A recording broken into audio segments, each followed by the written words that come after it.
Right, we have a beluga going out. That's an interesting subject to talk.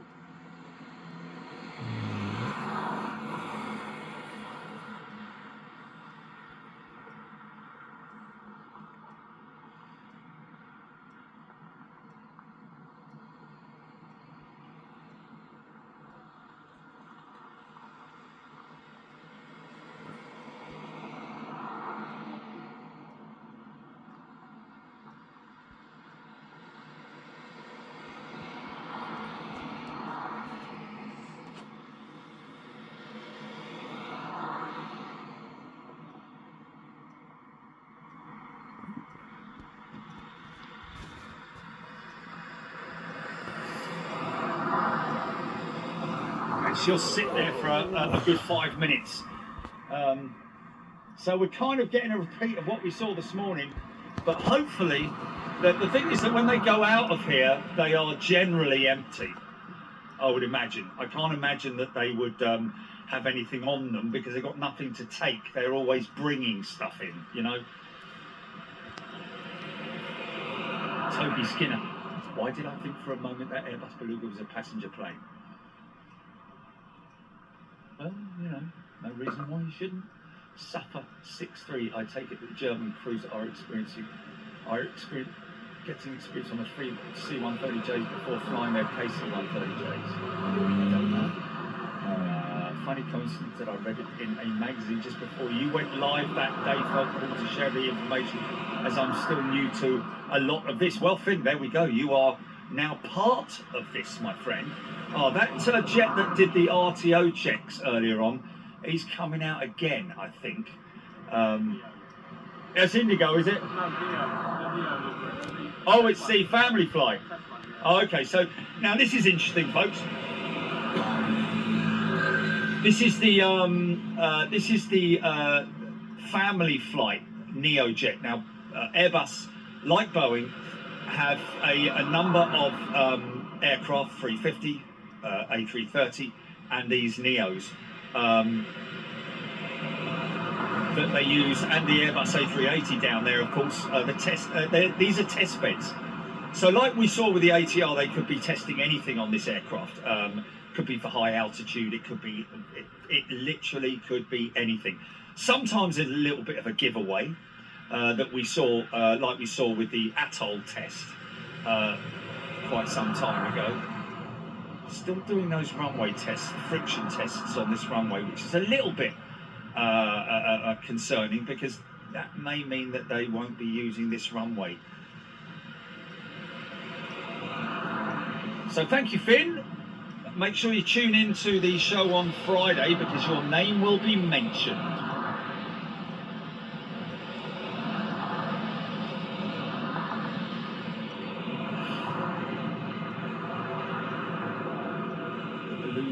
Are using sonar to talk.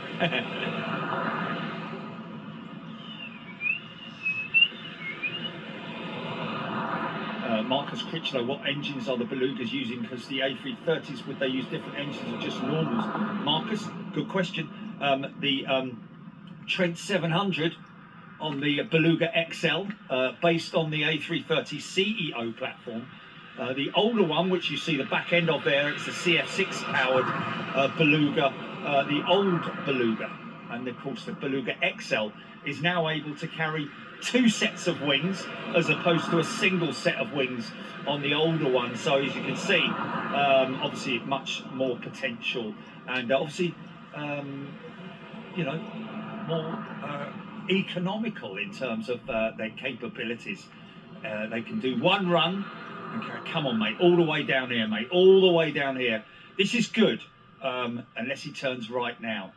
But he just seems to be going a little bit too fast for that. I would imagine that, I'm just going to say it because I like to say it, that the test flight would use full runway.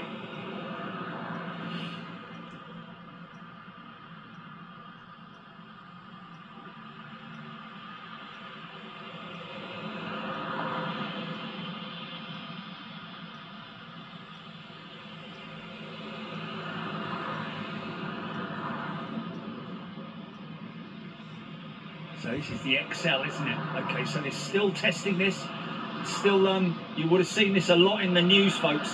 This is Airbus's extra long range jet, and this is the family jet, not yet in service, going through certification stages at the moment.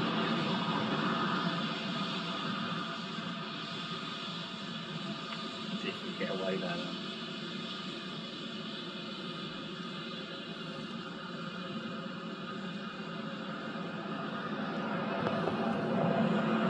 So there's nothing I can spot on there that would indicate, apart from, you know, things like those red lines there and stuff like that, that it's a test bed.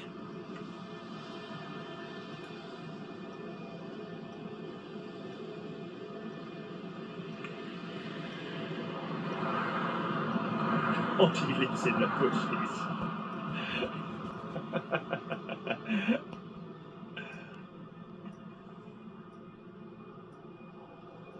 Jeffrey Phillips, yes, generally the passenger flights go out of the top runway, but it has been known to use it. Is a guy doing another go around.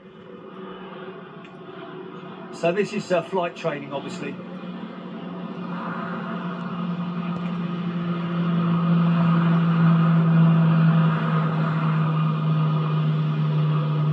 Oh, here she comes, here she comes. Marcus Critchlow, yes, most definitely. Well, the 321 is already used for transatlantic flights, isn't it? But this one's going to go even further.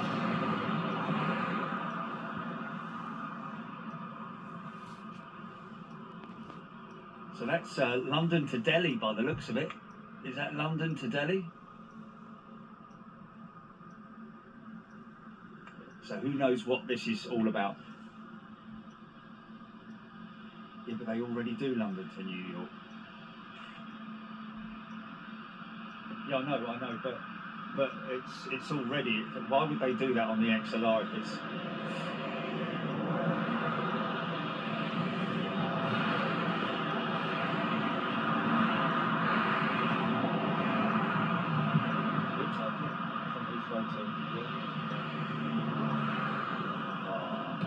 Stand by, stand by, stand by.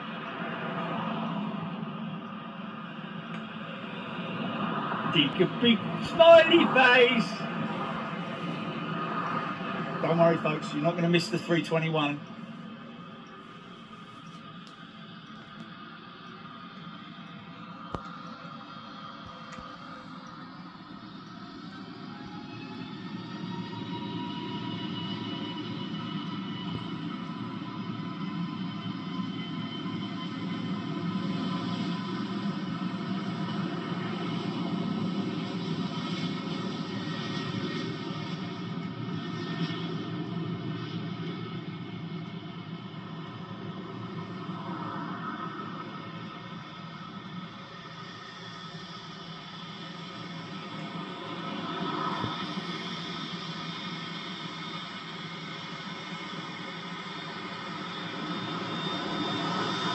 Look at this, man.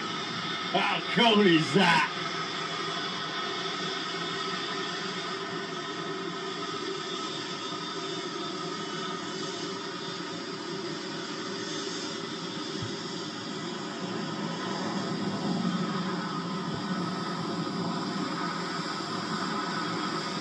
It's got a dodgy tooth, look.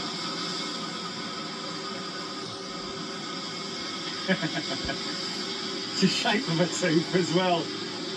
See the big fins either side there, folks? They're stabiliser fins just because it's got such a big fat body that the vertical stabiliser section on the back doesn't get the full airflow.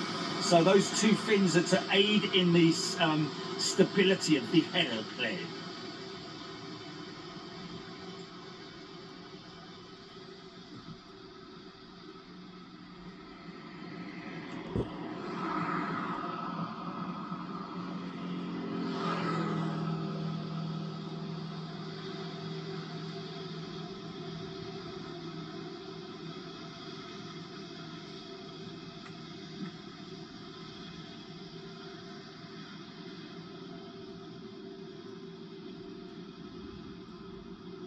gangster Beluga. It's going to Madrid, is it? Okay. So Spain, that would be for empennage. Is it back end?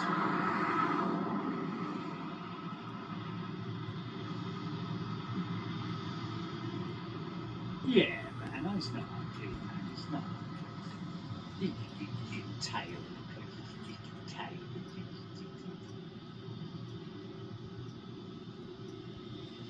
Yeah, yeah.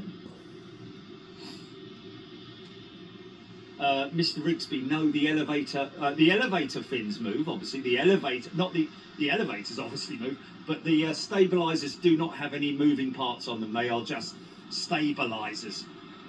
Whereas obviously the rudder is operational, of course. Hamad Khan, just today, my friend. So are the angled fins under the tail. Some fighters have those too. Yes. Quite a few aircraft actually have those angled fins there. They're stabilisers as well. Let's call him Barry.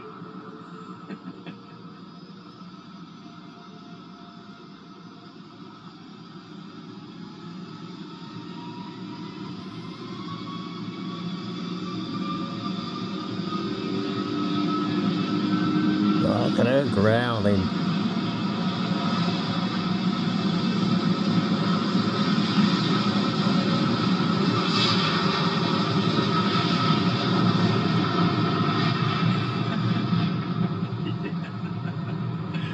It does make you wonder, doesn't it, mate? It does make you wonder.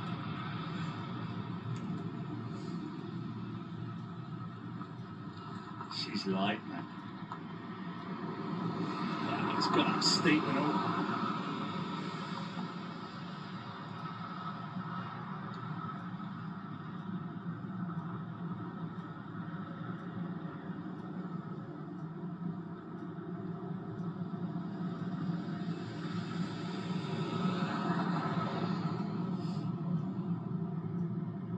Well, Gillian's not so keen on it. You're not supposed to be keen on it. That's the whole thing. It's a transport aircraft, and they've done their best to make it look, aesthetically nice by giving it smooth lines and and a smiley face. They've done their best. It's not supposed to be. Wasn't made for beauty. Mind you, the crazy thing, it's funny, isn't it? Aeroplanes, modern jets are not when they're on the drawing board or when they're being bonjour.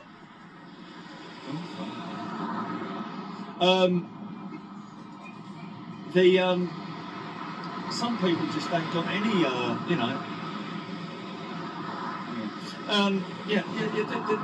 these aircraft. The crazy thing is that when they're designed, when they're on the drawing board, they're not